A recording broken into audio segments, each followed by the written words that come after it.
सो जैसे ना हर कंट्री की स्ट्रैटेजी होती है अबाउट कॉलोनाइजेशन कि मैं अब मेरी कंट्री मेरी पावरफुल बन गई, स्टेबलाइज हो गई, अब मैं दुनिया में और बड़ा बनूंगा, तो दूसरी कंट्रीज़ के ऊपर मेरा इन्फ्लुएंस और पावर रहना चाहिए। तो कुछ कंट्रीज़ करती हैं बाय फोर्स कॉलोनाइजेशन, जैसे ब्रिटिश ने किया कि हम हर जाके साहब बन जाएंगे हर जगह जाके और हमारी चलाएंगे, राइट। कुछ कंट्रीज़ होती है जैसे अमेरिका, वो सॉफ्ट जिसको डेटा कॉलोनाइजेशन बोलते हैं कि वो माइंड पे खेलती है, डेटा करती है, हर कंट्री का जो डेटा है आप क्या सोच रहे हो, कैसे कर रहे हो, वो सब अमेरिका के कंट्रोल करता है, राइट। देन कुछ कंट्री होती है जो आइडियोलॉजिकल कॉलोनाइजेशन में बिलीव करती है, जैसे यूरोप में हुआ था a lot of one religion जिस मेड श्योर कि वो आइडियोलॉजिकली हर जगह फैलाते रहते हैं। Even communist did this, right, they do this. So do you think China economic colonisation में बिलीव करता है? मतलब कि वो दूसरी कंट्रीज़ में जाके उनकी इकोनॉमी बूस्ट करेगा, उनको इतना ज़्यादा लोन दे देगा, उनको इतना डिपेंडेंट बना देगा खुद पे कि फिर उस कंट्री के पास कोई ऑप्शन ही नहीं है but to bow down to China, to bargain with them for soft loans and all that. That is already happening. बहुत सारी अफ्रीकन कंट्रीज के साथ उसने यही किया, राइट। युगांडा का एयरपोर्ट उनका प्रोजेक्ट बना देते हो, वायबल होता नहीं है। एग्जैक्टली वो हरमन टोटा देख लो, वायबल है नहीं, बना दिया इतना। सो श्रीलंका के पोर्ट उनके हैं, युगांडा के एयरपोर्ट्स उनके हैं, कितनी सारी कंट्रीज की रेलवेज उनकी है, इटली में सारे मैन्युफैक्चरिंग हब्स अब उनके हैं, राइट। ये उन्होंने खतरनाक तरीके से किया है, इकोनॉमिक कॉलोनाइजेशन बोलते हैं। एंड इसी की वजह से जो आप यूएन की बात बोल रहे थे, वो एक्टिव क्यों नहीं है? क्योंकि उनके ये 20-30 कंट्रीज ऑलरेडी है ना जो उनके लिए वोट देती हैं। If you look at history of, there was a part जहाँ पे यूएन का एक वोट है, बहुत इंटरेस्टिंग एनालिसिस था ये कि जब यूएन में एक बार वोट हुआ था कि ताइवान इंडिपेंडेंट है कि चाइना का पार्ट है, right.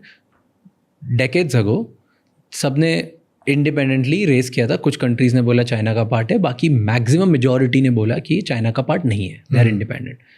China thought this is a problem, and फिर जाके उन्होंने कम से कम 25 से 30 कंट्रीज जो अफ्रीका की कंट्रीज में इकोनॉमिक कॉलोनाइजेशन किया।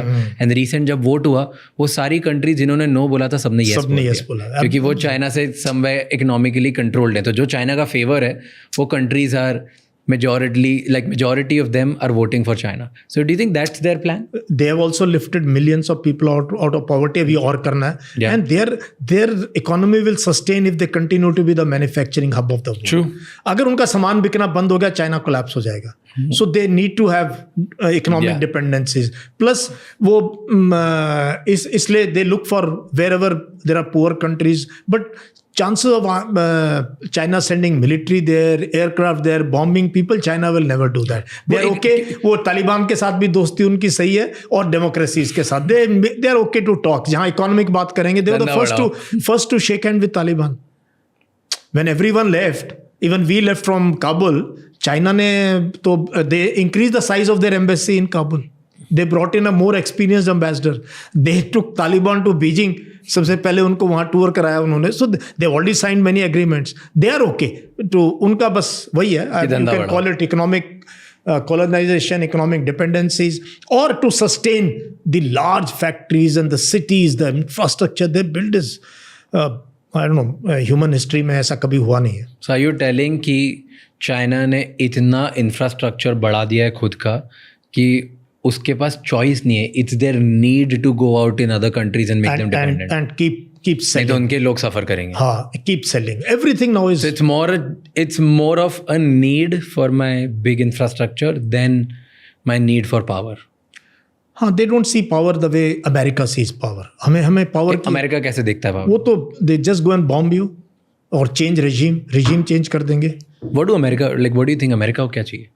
अमेरिका को तो they want to be continue to be the number one super power. They don't want another, पहले यूएसएसआर तो हार गया in the cold war, so they are the sole super power. But now they fear this China, Russia, Iran, North Korea. ये एक नया पोल जो है खड़ा हो रहा है, एंटी अमेरिका जो है. तो ठीक है, चलता रहता है. This has been going on for last 3-4 years. Change of world order हो जाएगा? Not so soon. I don't see, because China, US still has an edge. It's still the biggest economy.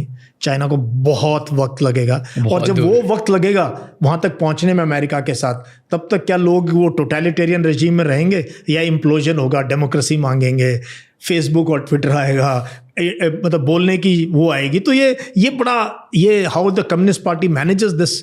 That, but let's wait and watch. But one must read the progress of China as a professional and in a positive manner, क्योंकि हमारे पड़ोस में है यार. We can learn so much from them. बस दुश्मनी करके क्या है, हमने हिंदी टीवी की वो थोड़ी चला रहे है ना. तो we must read there the way they have gone. Fair. China से हमें खतरा नहीं है कुछ भी? China has no ambition on the land borders, at least. Not at all.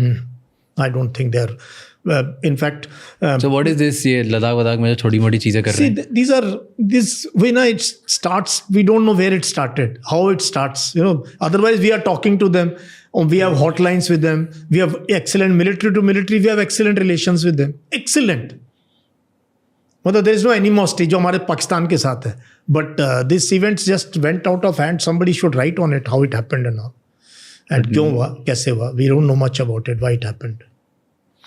You're giving me a very different picture than a lot of people.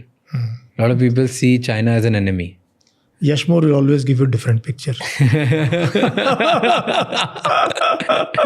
Thank you so much ये clip and तक देखने के लिए. अगर आपको और भी ऐसी क्लिप्स देखनी है तो राज शमानी क्लिप्स चैनल को सब्सक्राइब कर लीजिए.